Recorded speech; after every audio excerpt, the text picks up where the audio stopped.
as an agency, we had a range of clients, and one of our clients at the time was Miller Homes, and we built them a bit of software that they're finally going live with now. I think the marketing team was a bit prickly about it, but they're finally going live with it now. That allows the sales representatives to build up bespoke brochures for their for the potential buyers. So you go visit one of the Miller Homes plots, you like 5 or 6 out of 20 of them, and they build up a bespoke brochure for you.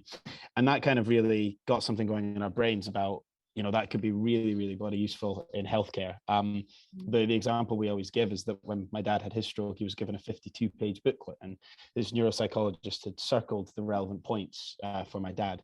So that really kind of sparked this in us and thought, God, wouldn't this be great to do in healthcare? So we spoke to a stroke clinician, a guy called Martin Dennis, who was super passionate about kind of shared decision making in healthcare. So the example would be with my dad and his PFO. When they went and spoke to a consultant about all the the potential risks and outcomes of a PFO closure, so to close the hole in his heart, they were just firing information at my mum and my dad. My dad couldn't understand anything at the time, really. So it was probably quite stressful for my mum. So this the notion of Martin wanting to develop something that gives patients personalized and concise and relevant information would be really, really useful. So completely unbeknownst to us, Martin had been developing a similar system with a friend of his.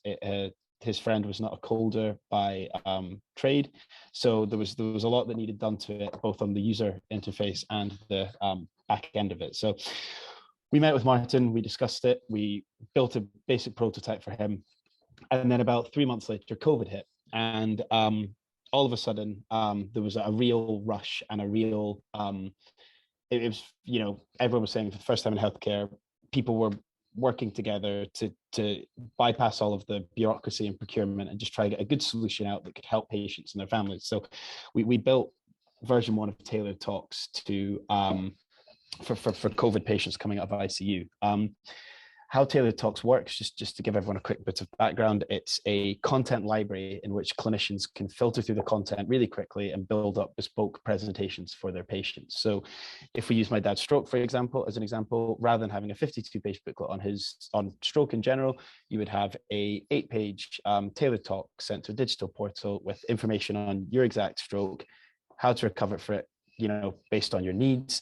And then let's say in recovery, you could have information about getting back to work or various resources. So all very relevant content. Where the apps, or where the kind of notion for Tailored Talk seems to be going, particularly around long-term conditions such as stroke, COPD, and long COVID, is that we're piloting a long COVID service with Lothian right now, which is going very, very well. It's a mobile app that allows patients to fill in information about how their symptoms are. So if we take long COVID, for example, it would be, how breathless are you out of 10, walking up the stairs, getting dressed, at rest.